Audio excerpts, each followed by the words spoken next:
Well, first of all, as I sit here with all of you, I want to thank you all for giving us Redwood, which is, like I said, one of the most beautiful, healing, heartfelt, and original new musicals that Broadway has seen in years, and it's full of so much wonderment. I have to tell you, the night that I saw this show, I saw Tina Landau in the back of the room, and I can talk 24/7. I had no words to tell her. I was so emotionally moved. How many people have seen Redwood? Yeah. The rest of you should go. Yeah. Well, I'd like to start with how the idea for this wonderful musical first came about. So, Idina, please talk about what drew you to this topic so deeply and as one of the creators. I was introduced to the story of a woman named Julia Butterfly Hill.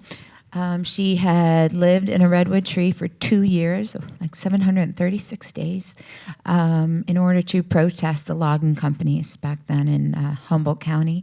I found that to be fascinating and inspiring, and it just evoked a lot of questions I had about myself and what I was capable of doing as a woman. Would I ever have the fortitude and the advocacy to do something like that? I also was really drawn to the escapism of it all, and this feeling of could I be by myself in that kind of silence for that long, and would I be courageous enough to do that? And then when I really started to look into the story, I then fell in love with the Redwoods and everything they stand for, and what a beautiful parallel they are for humanity. So then I took it to this one who I've always wanted to work with forever and ever and ever, and coincidentally, go ahead. No, go. She loves trees.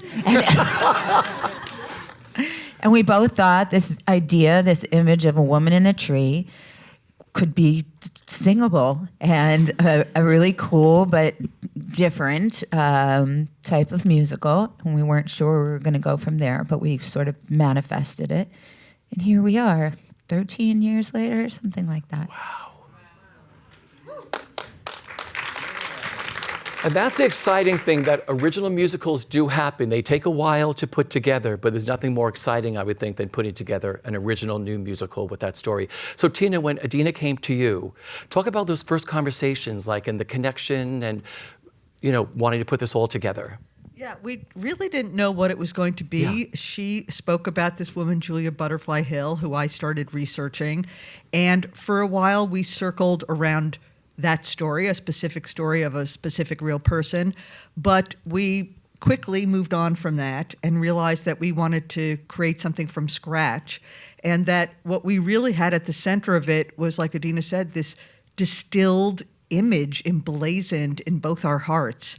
And a real curiosity and obsession about finding out why. Like, why did that speak to us and what resonated? And I had, like Idina said, I love trees. I'd been exploring a book called The Baron in the Trees by Italo Calvino, which I was interested in adapting. And it just felt like kismet. We knew we had to do a woman in a tree. And we circled around different ideas. We parted for some time, each going about our lives and doing other projects. And then we finally came back to this idea at the beginning of the pandemic. And I would say this musical is one of the silver linings, if there could be any, of the pandemic era. I speak of it like it's over. But this was really a result of that time that we both had to focus on it and mull on it and give ourselves the real focus to do it. And Idina, you're making your Broadway debut as a writer. What that means to you, being in the creative process from this end? Well, that makes me feel a little awkward. I'm a contributor. I'm a muse. I have my, I have some little nuggets in there. Yeah. But sitting next to the real writer, it's hard for me to kind of take on that label. But what was the question?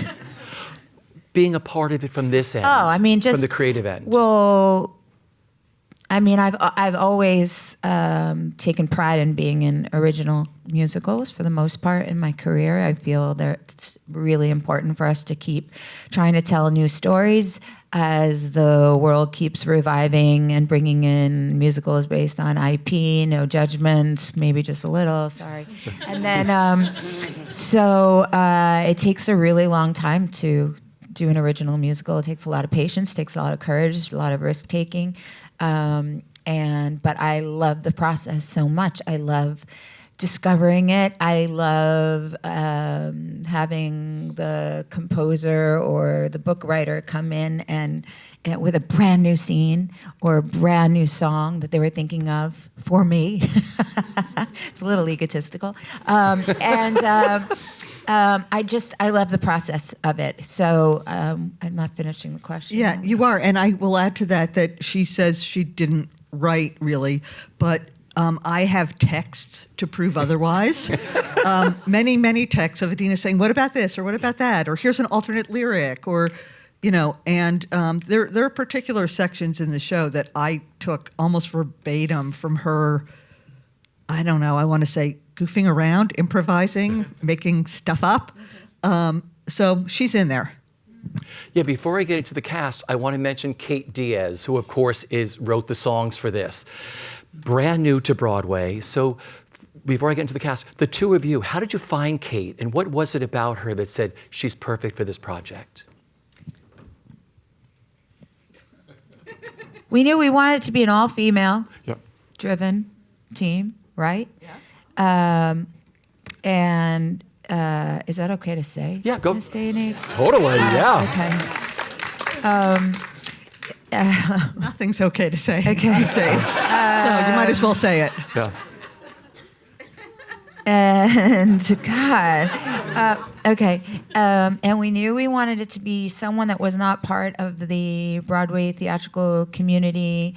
No offense to all the amazing friends we have who are just, brilliantly talented. But it's nice to have someone come in that's less formulated and kind of can break some rules without thinking about it. Just brings their own voice in that way. And we also knew that we wanted someone that could straddle the lines between what we knew was going to be a very cinematic experience as well as a very intimate storytelling place. And she is both a film scorer, a young budding film scorer, and an incredible singer-songwriter who plays every instrument. And so we've been able to really get all of that out of her. Yeah, and it was great because what we decided to do was kind of do a nationwide search, which we did off the record and just with us. I spent months researching young composers who I thought could be exciting, and we reached out to them and asked them if they would do a song or two on spec. And they did, and Kate's was the first submission we got. And one of the two songs she wrote is still in the show, called Great Escape. And she was the first submission we got, and I remember hearing it and really thinking in the moment, that's it, that's her, done. And have felt thrilled about it ever since. I spoke to her on opening night, and it's like the first time I spoke to Sarah Bareilles when she did Waitress, she's like, I can't wait to write another show. And Kate's the same way. There's nothing like the theater community writing, it's the creative process is so different, but it's all open hearts, and everybody's in there together doing it.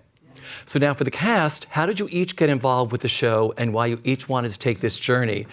And Zach, I'm going to start with you because you heard a demo, right?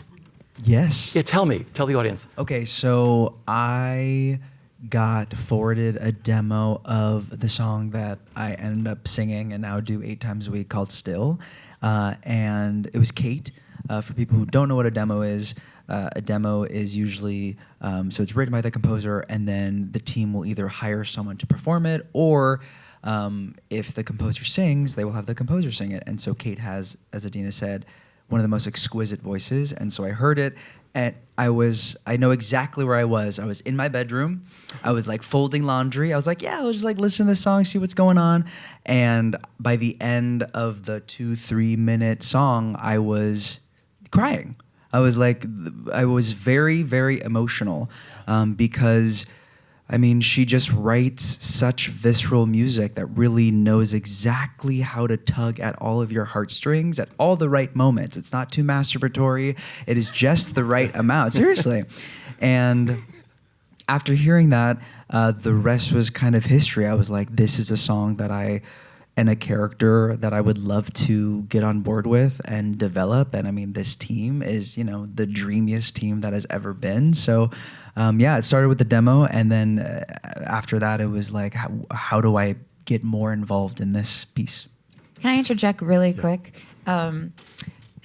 Tina is also the co-lyricist. Yep. And there are many songs, including that one, that she begins with her own poetry and her own ideas, and then hands them to Kate, and then they mold them together. I just want to make sure that was out there.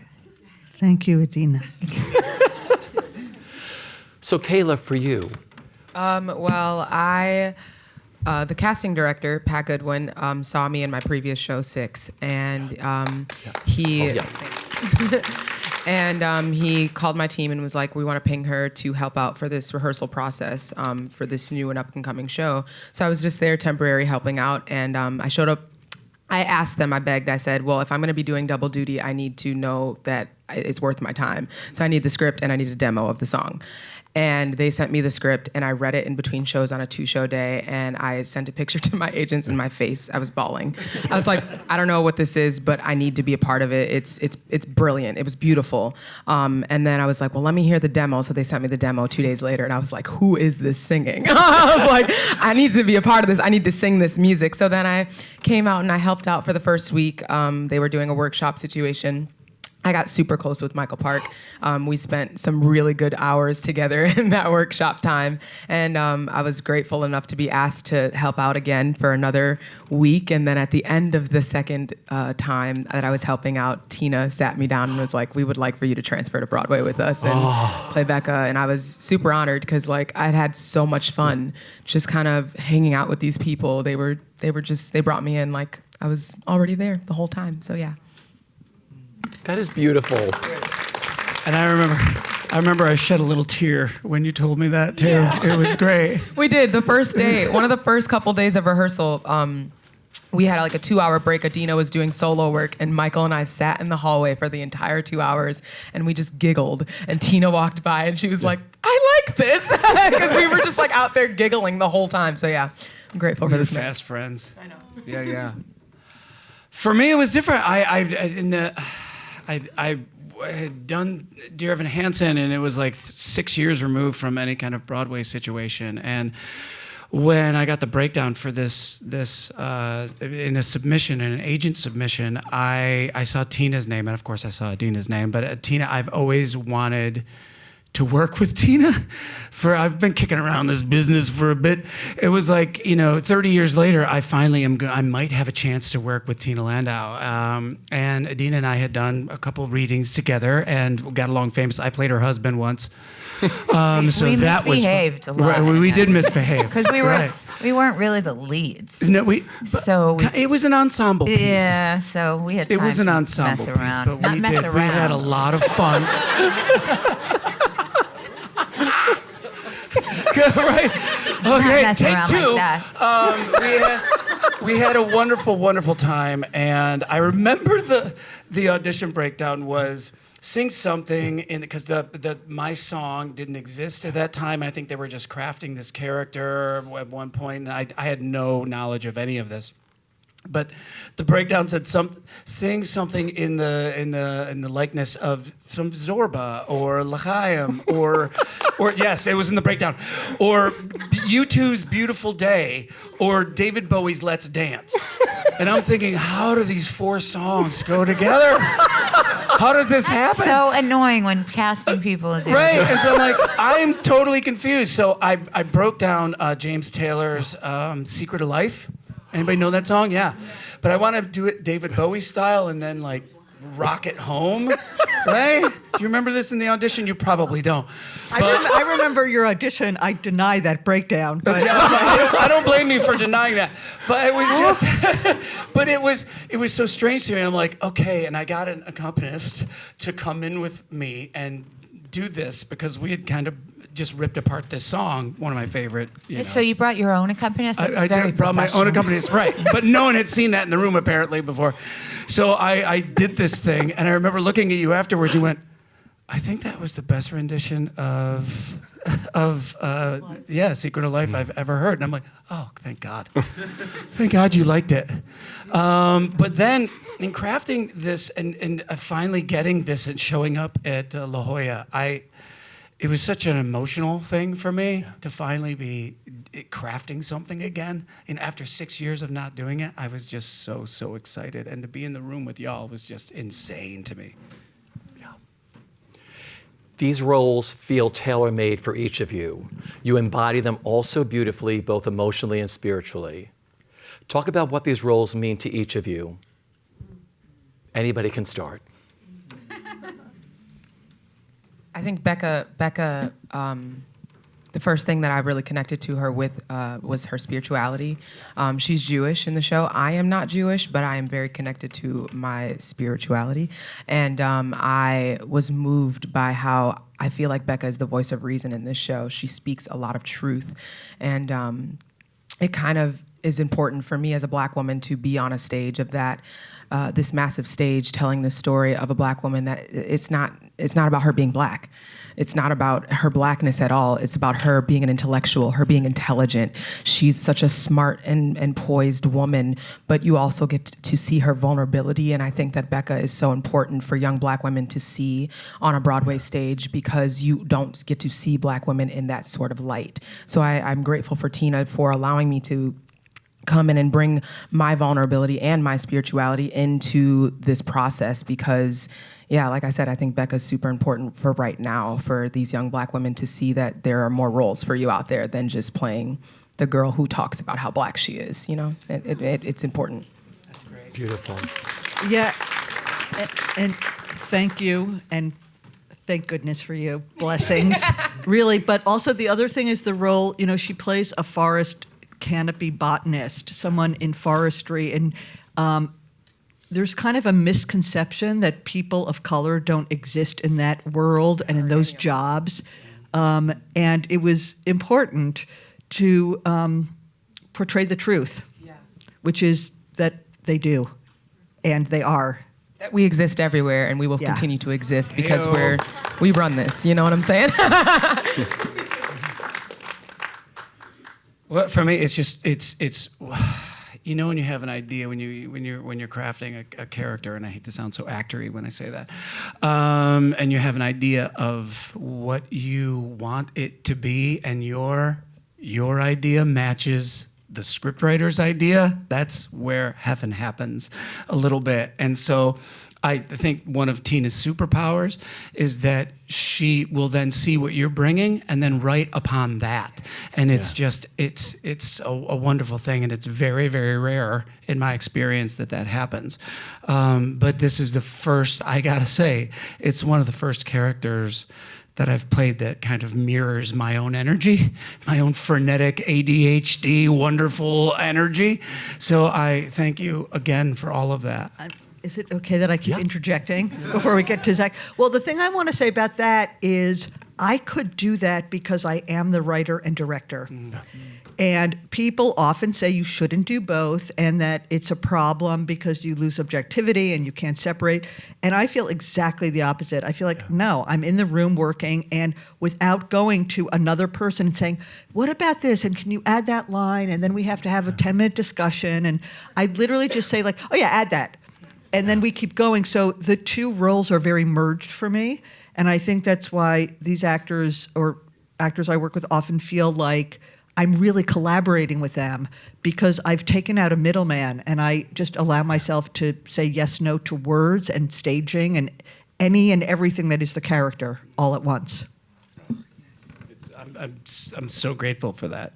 I really am. All the little choices I made in rehearsals are now on stage. It's wonderful. It's freeing. It's pretty cool. So I think the biggest difference between replacing in a show that's long running and doing original work is that when you're replacing in a show, it sometimes feels like you have to, or at least for me, my way into characters is to find like one thing that I think is really similar between me and the character, and then going from there. So like for Evan Hansen, I was like, my middle school years were horrible. I had just moved, all my friends were gone. I didn't know where I belonged, and that's kind of how I started that show every single night, and then the rest of it, I kind of grew the character from that. The difference with originating a role is that you get to be in the room where it happens, and for me, I was able to be a part of so many pieces of the development before it came to Broadway. I did the pre-out-of-town workshops, I did the out-of-town tryout, I did the workshops between the out-of-town tryout and then to Broadway, and then the Broadway rehearsal process. So when you have that rich opportunity, it's like pieces of your DNA inevitably get baked into the character. So instead of what I said before of like you have to find like a couple things and then you make it through there, instead I get to kind of just exist and know that the writers and the creators and, you know, my scene partners have my back, and then let that organically continue to grow. And that's something that I have never experienced before. It's not my first original Broadway company, but this was like a completely different ballpark, and something that I still every single day at the top of the show I'm like, that's pretty freaking cool, and something to be really grateful for. Beautiful. The whole time I'm thinking.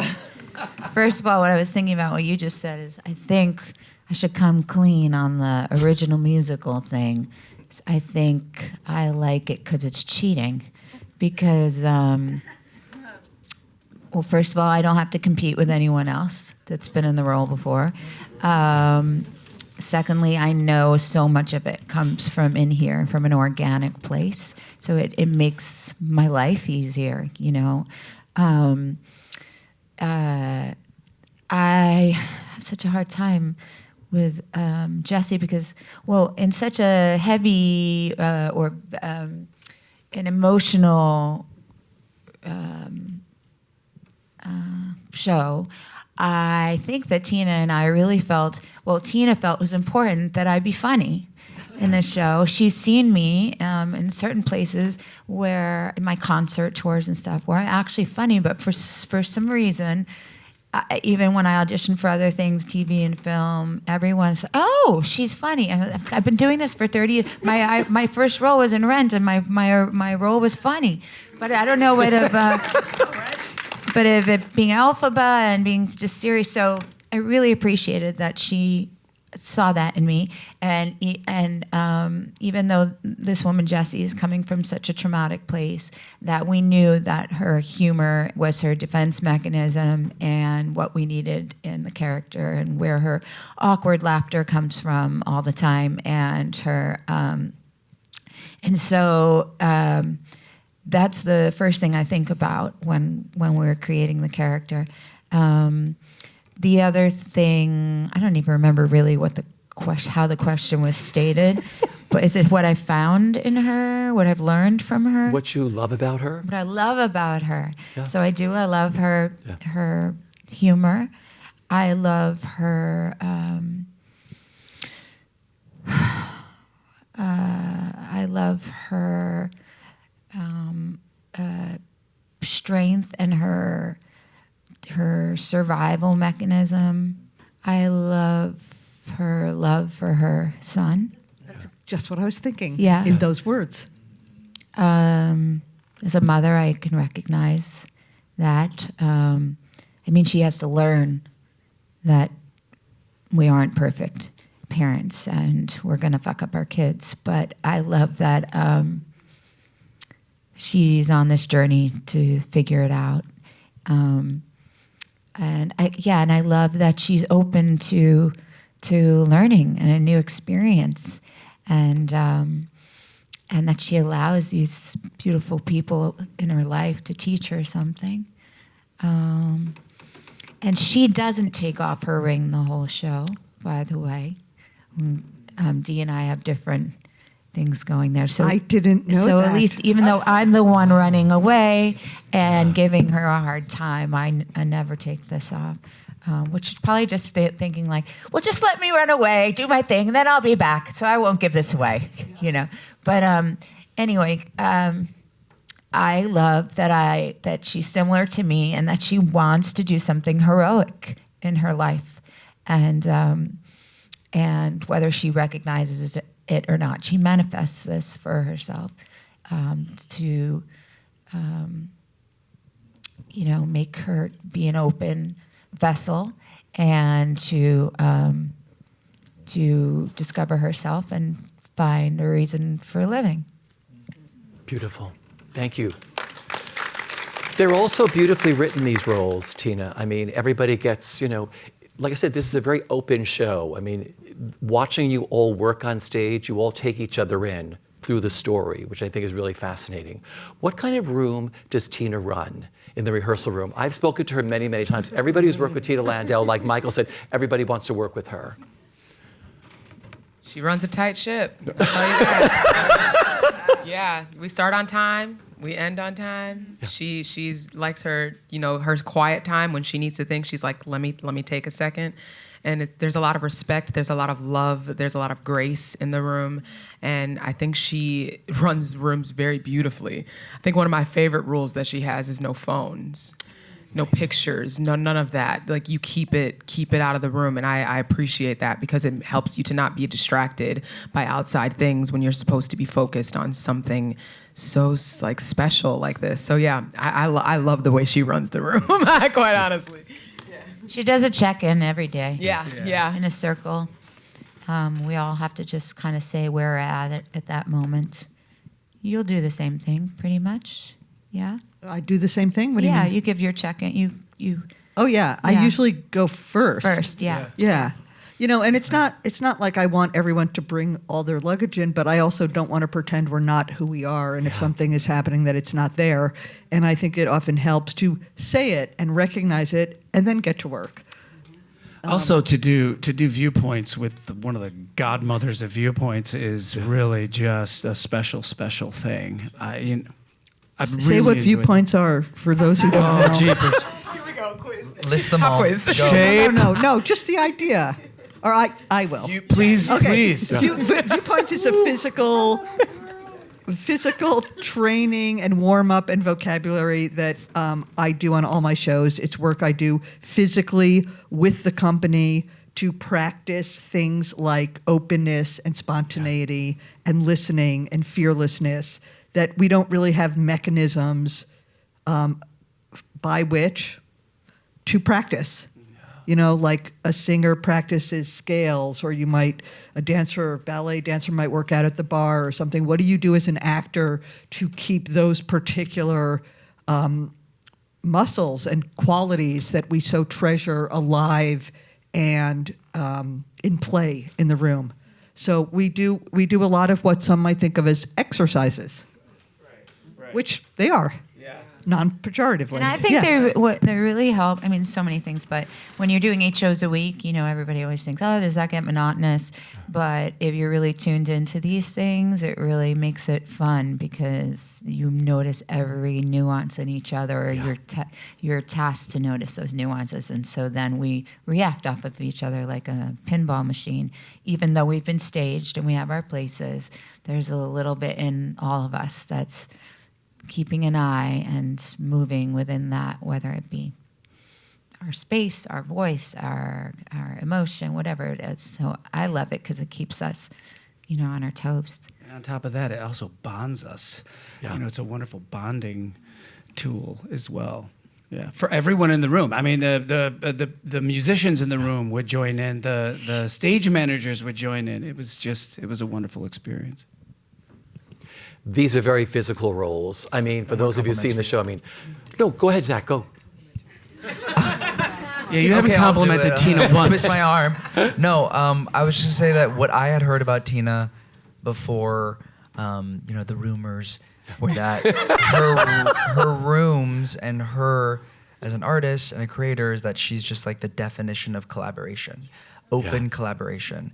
And I was always so pleased to find, whether it was in workshops or La Jolla or for the rehearsal for Broadway, that was true. That it was like, I could say, hey, you know what, this is kind of sitting on my head and my brain, whether it was about the show or out of the show, and what do you think? And we would have a conversation, and then that conversation would turn into a conversation with someone else. And then inevitably, whether or not that made it into the show or not, there was that understanding, you know, that those conversations and that respect was there, and that I've never felt in a room before. Beautiful. This is such a physical show. I mean, especially for the climbers. Yeah. So let's talk about this. Like, how do you stay physically fit? And watching you all in this show, especially Idina, she just sails up there and she like flies upside down and she sings these beautiful songs. And then you two, how did you work on all of that? Pilates? I don't know. Yep. I don't know. I'm a fit girl. I'm an athlete before anything. I was an athlete before I started this whole theater thing. Yeah. So it comes naturally to me. I like to work out. And I find the tree very fun. She was terrifying at first. I definitely cried my way down. Because she bites back. She will let you know that she is in charge. Stella is absolutely in charge. Yeah. But it's fun. I don't know. Michael is ripped, first of all. Yeah. Michael climbs 75 feet. Yeah. Michael climbs 75 feet per show. And he's up and down that tree. And it baffles me because Tina... Carrying props. Carrying things, yeah. Not only that, like he is doing a lot. So I just want to give Michael his props right now because I'm not going to exploit his age because I would never do that. I knew the job was hard when I took it. Okay. But he makes it look so easy, and truly, if they didn't put a click track and say you have to climb in time, that man would be flying up and down that tree like nobody's business. It's a lot of fun. I've realized that, yes, I've got scene work to do and I've got a song to sing, but it just came a time when it's like, get me on that rope because I love to be on that rope. And thank you to Mele and Every Estrella who from Bandaloop who helped us and taught us how to climb and do all these wonderful tricks on the tree. And yeah, you messed up at first, but you were just sheer determination. And get to do this and partnering with Tina on the tree. We just giggle so much on the way up. It's a part of the show that no one gets to see that is so much fun. And yeah, my wife is super happy that I'm in shape. There is such a culture of our safety, first of all, before we learn any of the pretty moves, was to really double, triple check, quadruple check. There's a whole thing that we have for each other. We have built in the show in case something isn't exactly what it should be, so that we don't feel rushed to hit a mark, that we know we can take care of each other.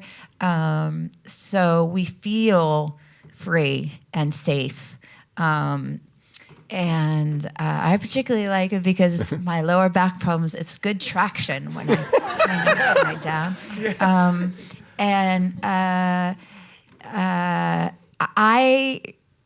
For me, it's like Jessie's return to her innocence. It's another part of what she finds in this show. And so I feel like I'm 10 years old, or like a figure skater in the Olympics with you when we try to nail our lifts and things like that. And some nights it's a 9.5 and others it's not so good. Yeah. But and then in La Jolla, I didn't have my in this song in the Lees where I had a song, but I didn't have a place. Which then she left off the platform and did her own what do we call it? A ballet, sing and swing. That's what I call it. But I love it every night. I don't always nail it. I have so many bruises on my body, but yeah, and she on that number, and they all did, but Idina worked her tail off. I mean, you don't know how hard this seemingly easy, free-looking thing was to master. I mean, she took herself to Oakland a couple times. We went there as a group a couple times to work with this company, Bandaloop, and it was serious training over months that has achieved what seems like, and now is, a very fun and freeing group of numbers in the show. She's running stairs and warming up at the same time, Idina, to warm up for the show, to get, right, the elliptical too, and warming up. Yeah, I got it off just- eBay. It's for matinees. I just gotta get myself awake, you know. But it just shows you that like hard work and it matters, because you need to train yourself to do the things that you want to do. And she wanted to be able to climb and then sing Great Escape after, which is not an easy song to sing. That's the worst part. But here's the thing: you effortlessly do it because you are trained. Your body is trained to breathe that way. It's honestly spectacular. And even sitting in our rooms during tech, and we're all chilling, getting ready to go on stage, and she's on stage singing in the Leaves 5 times in a row to make sure she can hit. Like, it's crazy. She's the hardest worker I know. It's a little old school, my reference, but I like to think of her as the Michael Jordan of musical theater. There you go. The GOAT. Thank you, Tina. Thank you. Because I remember being at the meet and greet, and they were like, "Oh, Idina's got to go. She's climbing, and you were all like getting ready just to climb up in the rehearsal room. I actually went up as part of my research. I went up into the canopy of a redwood near the Santa Cruz Mountains. Tina told me all about this man that I think we got a lot of inspiration for.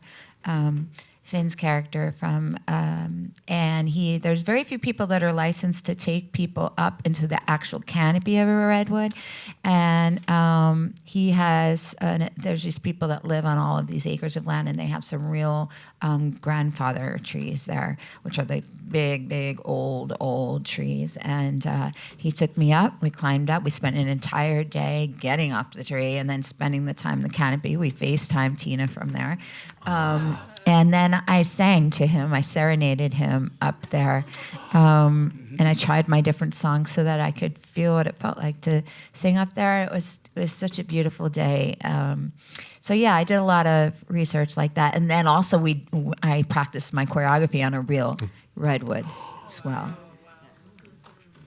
See, we're talking about all this, right, and how awesome the climbing is and everything, but the coolest entrance of the entire show is Zach's when he comes out in the end as Spencer in the... Why are you giving spoilers? I'm People so haven't sorry. seen it. Sit back. Sorry. She's kidding. It's only been open for a bit. I've never seen what that looks like. It's gorgeous. I want to, and I haven't seen it either. coolest entrance. Yeah. I do not climb in this show, but I do watch. Yeah. Well, I want to protect the body, but they're doing great jobs of protecting it. But no, I will watch. I will go to the side and watch, especially, obviously the ascent, but also Idina's solo climb, because I remember Idina sent me a video of one of the tricks that she was learning when she was in Oakland, and it was when she was completely upside down singing a high note, and I was like, oh, this is a joke, she won't do that, surely that won't happen on Broadway 8 times a week, and that's probably the easiest move that you do, of hanging upside down while beautifully singing. Because I don't have to point my toes and get an arabesque and stuff like that. Misty can do it. Copeland was there recently, and I was like, did I point? That was my, She's a friend though, so she was like, yeah, you did good. So how long in the process, learning to climb those trees, were a few times, you said you were scared? I'd be terrified. Oh, well, I'm afraid of heights, and I was cracking up because Tina didn't ask me if I was afraid of heights before I did this, and I didn't say anything, and I was like, it's gonna be fine. I'm gonna be fine. And I was fine, because I like to do things that scare me. I don't know. I like fear. But I do. I went out to Oakland for 3 days, and I trained with Bandaloop for 3 days, and I learned some of my choreography there. And then we came back here, and during the top of the rehearsal process, I was in and out of the training room with the tree almost every morning for a good 2 weeks. But Mele, our incredible choreographer, was like, she's ready. She's got it. I enjoyed it so much, to the point now where our stage managers are telling me, sorry, not us, because it's just me, I'm the problem. Khaila, slow down. You're going too fast. You're passing your light. I'm flying out of my light. I'm just having a blast. But yeah, I was afraid of heights. And the first day we got into the theater and I came down the tree, I actually cried all the way down. I stopped for 5 minutes. I cried. I was like, okay, let's wipe these tears and do it again. Let's go. Because you just got to keep going. It's a resilience that's just been built It's in me. different starting above. Yeah. Going up I was like fine going up, but You have they less told me to control. start from the top. When I you was start from unwell. the bottom like I do, it's like if I'm really scared, I'll go 5 things. Well, and I'll be that's done. also what Bandaloop did with you. We went to some training one time with them. That wasn't really nice of them. It was it's fantastic. They're the nicest people in the best entire video. world, So, and spiritual people, and So then you they have did your- this to me. You have your feet on the ground, and you go up, and you're in control of it. What we did with Idina, unbeknownst to her or myself, is they took us up to a building, That they practice on. 200 feet in the air, and they took her to the edge of the building to look down, and then said, "And now you're going to go down." And so that There are just any questions? I said, who put the ropes into the side of the building? I'd like to speak to that person. Are they really in there well? And how come it's not going to just crack all the stucco or whatever it is? Anyway, they all did it. We did it, and They did it. it's online somewhere. That's what I think every single night. I'm like, why am I walking off this perfectly good catwalk? And I'm just hanging there waiting for a cue. And I'm like, I could just get right back on that catwalk. But then you get going, and it's just so freeing. And Michael, did you get it right away? Going up well, and I down was the always a street? daredevil as a kid. Yeah. You know, in and out of the emergency room every other week. And so I'm like, let's go, let's get it. No apologies. Can you do? Okay, you did a single. Can you do a double? Sure. I did bang, bang, bang, and then you nail it. But go ahead. There you go. It was just the one thing I wanted to say that yes, Oakland, and yes, in the rehearsal hall, because we had Stella from La Jolla brought to New York to rehearse on it, and that was great. But it was only like 15 feet of it. And then you get to Stella on Broadway, and now you've got 35 feet of it. There's just a complete difference. So I understand the shock. I understand it. But they were telling me to look down. They were like, look down. It's good to look down. It's good to see where you're going to land. And so I was terrified. And then Mele was like, I'm also afraid of heights, our choreographer. And I was like, oh, okay, then I can do anything. Because you're flying off the side of mountains and buildings and stuff. Then I can do Golden this. Gate Bridge. Right. Like, right? I'm fine. And I, like Idina said earlier, the safety checks are so severe. And there's cameras everywhere on our stage watching us from every angle. So I feel so safe. And it's honestly, like I said, it's a blast. I wish I climbed more in the show. I just love that all that's incorporated into the show because we as an audience member learn all of that. It's like a tutorial at the same time when you're watching how you all look out for each other and make sure everybody's hooked on before you start to climb. And actually maybe give me the incentive, maybe one day I'll do that. So I went to Mexico and I went up into one of the temples and you have to go down when you're at the top of it. In Chinchita, you have to turn around. And I looked down and I was like, oh, I don't think I can do that because it was like this and there was nothing to grab onto. But I made it down. Congratulations. I'm glad. Well, the stagecraft of this show is incredible. We were all invited as journalists early on when they were doing their tech rehearsal. They invited some journalists to come to see how the show was working out. And you walk in, it's just beautifully white. And then all of a sudden, this whole forest just comes to life in front of you in like seconds. And I was going to ask each of you, what's it like living in the beautiful stagecraft? We have to give a big shout out. Is it Jason Artizone West? Is there a scenic designer? Hannah S. Kim, video design, Scott Zielinski, lighting, Jonathan Dean, sound design, everybody else. But seriously, clap for them. This is like some of the most amazing stuff you will ever see on a Broadway stage. So what's it like living in their world they've created? Well, first of all, I just want to say that if you go back 13 years and some files for what Tina and I have, she's can send you mood boards and research and references that a lot of that is pretty much replicated on this stage. So when a great director empowers great artists, I feel like you've executed it. You've seen it come to reality for the most part, and she has not settled in any way. And so they had a real captain of the ship, and then she let them, blossom. And but it always makes me want to cry the first time that my character turns around and walks into it. It's through Tina's idea was that it be through Jesse's perspective, like in a film, you'd see it as though I was the camera, so that it's not just the audience is not just like looking at a, in some National Museum of History or whatever. You're seeing it through my eyes, and it's very powerful for me on the stage, just as I hope it is for the audience.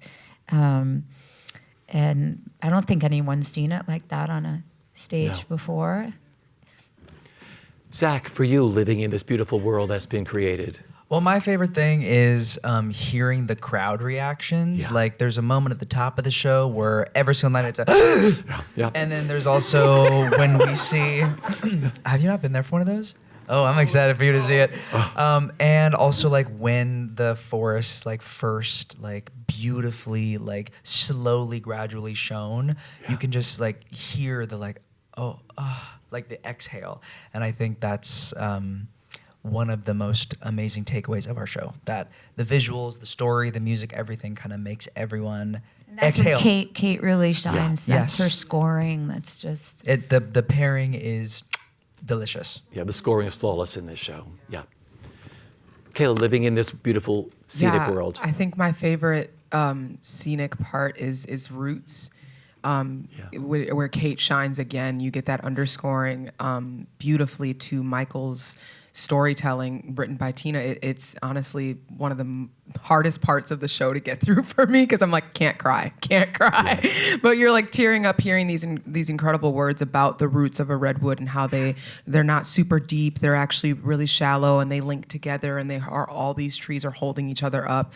And it just, it's one of my favorite parts to take in the entire stage and the audience. I also love Stella Reveal being on stage for that and seeing her beautifully just be lit from the bottom to the top. It's an ethereal experience, every scene. And I remember when we first did the ascent, Tina said, "Kayla, do not look at the stage." She said, "You're gonna get sick if you look at the stage." So I didn't look at any of the screens the first time we ran the ascent, but now I look at it every time. I'm like, wee! So yeah, I'm blown away by the technology that has been used and the storytelling that's used within this technology, because I think it's just a new innovative way to bring theater to life. It's super cool to be a part of, yeah.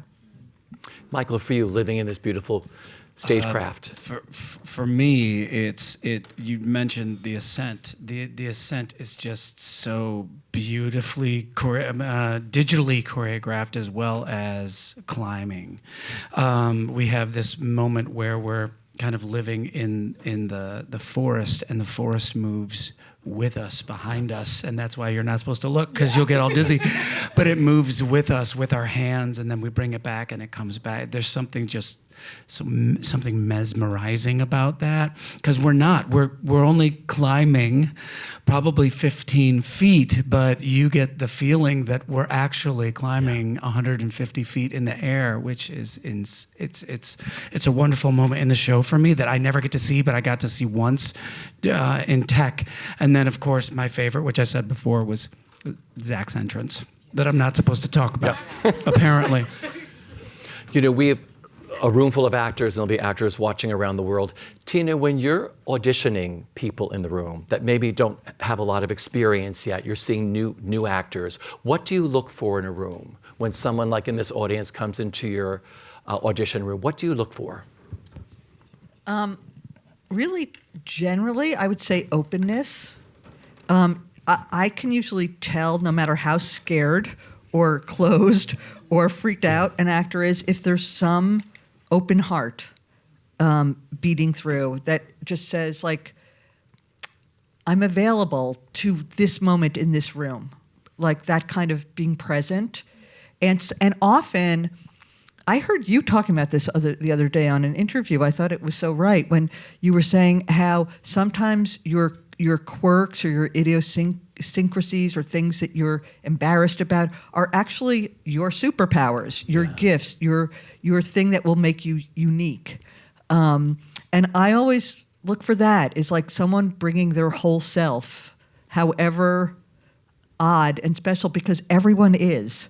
And I hate seeing that like covered up, or someone trying to fit in a mold of what they think they should be. And then on particular projects, project by project, it's just something I always write in my notes, which is OW, which stands for of world. And that is a very mysterious thing that I can't explain, but I can point to. Like, I just know if someone is of the world, of the play world, that we need to create. And I often can't say why, so it's a purely instinctual thing that I have between the person I'm seeing and the material. Yeah. I also know there's two major jobs in my life that I didn't get from, that I got from the director seeing me in a different audition. So I didn't get the job I went in for. So maybe I showed those idiosyncrasies and they weren't right for that particular job, but they made enough of an impression that then they saw me for this other thing. So it's really important to go in and do your thing, and they do remember you. Yeah. Well, you've started one of my last questions, Idina. You just answered that. For the rest of the cast, these are actors everywhere. No one knows once you walk through that door. You really don't know what they're looking for on the other side. So advice for auditioning, or when you were starting out auditioning, or what are some of your go-tos that you're like, I go in the room and this is what I do? No one wants to answer this, so I'm going to. And they all know what I'm going to say, is that we are looking, they're looking for you. They're looking for you to be your best self. So no toe dipping. Don't toe dip. Don't be careful. Cannonball. You got a cannonball. Yeah. Every single audition you go into, you got a cannonball. You got no second guessing at all. You know you're going to get in the water, right? Yeah.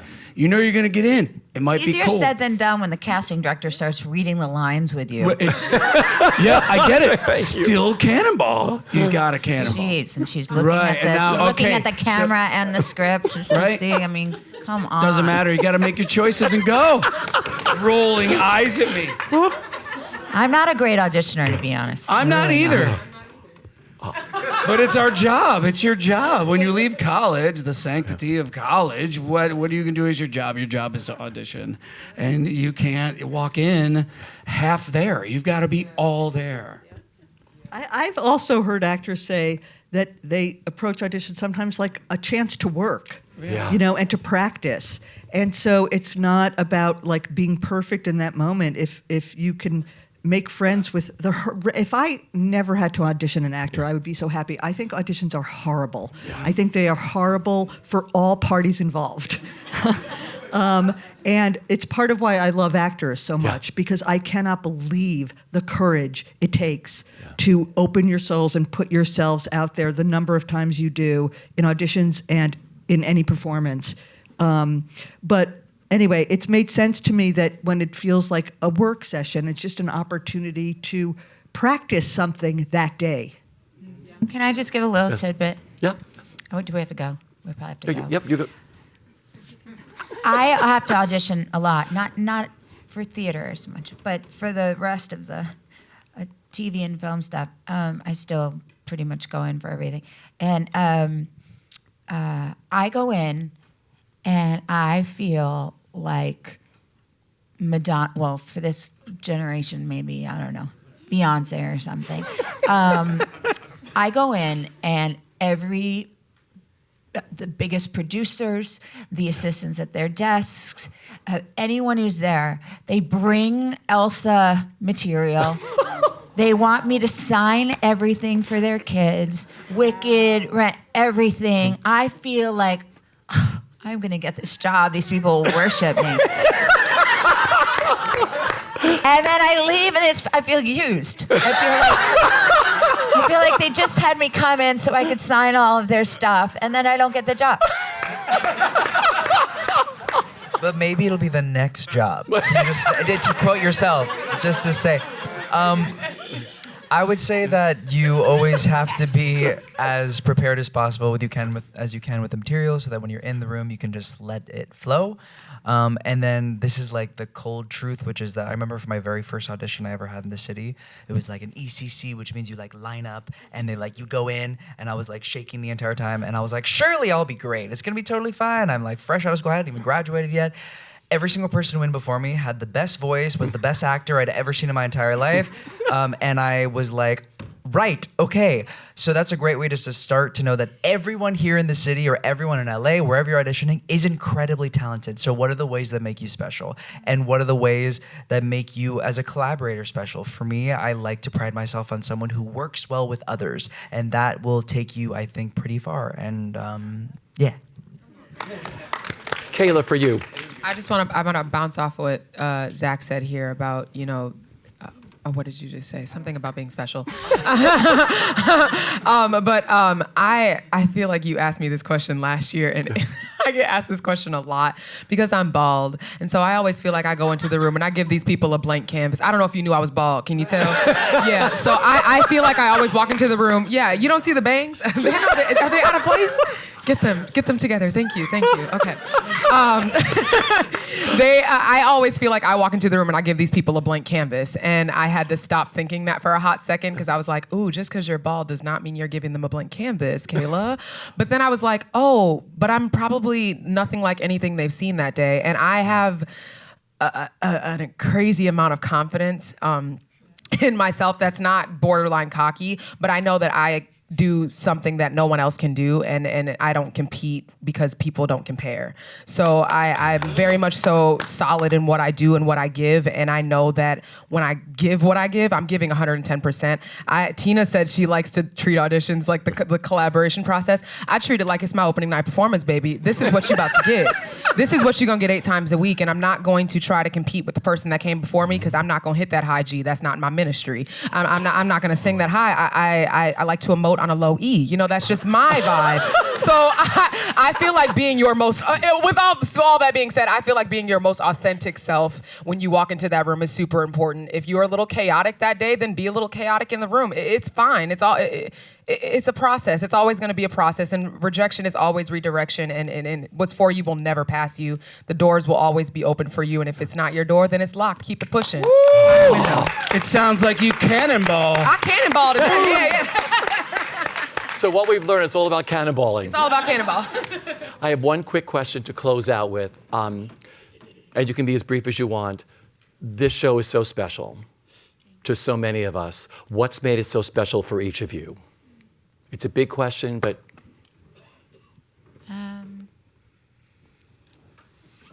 Honestly, yeah.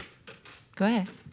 No, I was going to say the same thing. Go ahead. It's the family, it's the cast. It's just, I don't do theater all the time. Yeah. So when I come back, I just feel a sense of relief to be in the same room with like-minded people who have your back, who are messy and funny and insane, and who just want to play. So to me, it's the community that we have in the theater. Yeah. And that's number one for me. Tina? Similar, yes, number one, community and these people. Also for me, this is a very personal piece that I wrote, and I've never done that before. And I'm really grateful that I have, and I'm proud of that, hard as it's been in many ways. And also the redwoods themselves. If you don't know much about the trees, enlighten yourself. They're remarkable beings that I think stand as models for how we may all live our best and fullest lives. Yeah, beautiful. Zach, for you. The show is about so many things. I think for me, at the end of every single show, I have this sense of hope and a sense of healing. And I think that is what I hope the audience takes away from the show in a lot of ways, especially if you are feeling any kind of grief or loss or tragedy, however big or small. I think being able to do a show 8 times a week that speaks to that is remarkable. I'm very grateful to be a part of Redwood and to have been brought on, because I think this piece is special in a way where it's so honest and real, and I think a lot of people are afraid of honest and real stories like this because they don't want to have those cathartic moments sitting in the audience. But I think a piece like this is so honest and special, and you can connect to it in so many ways, and I'm not sure there's a project out there that's like Redwood. And like Tina said, I hope that everyone doesn't just feel like, oh, I just sat for 2 hours and learned about trees. It's like, no, you didn't. You learned about the special things that trees do and how they hold each other up. And I think that it's important that everyone in the world kind of thinks of themselves as a redwood. And if we just all came together and like the human race that we are, we could really change and do some incredible things. And I think that this show is going to show people that. I hope that people walk away with that. Gorgeous. Gorgeous. Piggybacking on what everyone said, the Roots monologue is so incredibly beautiful and important. Needing each other to support each other and to hold each other up, and that came into practice yesterday. I lost my my friend, my kindergarten best friend yesterday, and you didn't know it, and I don't think anyone did, and then you did, but I relied on this cast to hold me up through 2 shows yesterday, and talk about catharsis. It was so beautiful, and it meant the world to me. And if that's happening to me, I can only imagine what happens to the audience when they come see this and they see Jessie's journey through her struggle and of the last year of her life, really, what that has been for her. So it's a beautiful, beautiful, beautiful piece that I am so grateful to be a part of. Well, let's hear it. I have known everybody on this panel since they first came to New York and started their careers here. And I want to thank you just for bringing this beautiful show to New York and to the Broadway audience. And I just thank you for what you... Thank you. Yeah. You're an amazing institution. I thank you all, the company of Redwood. Thank you for coming.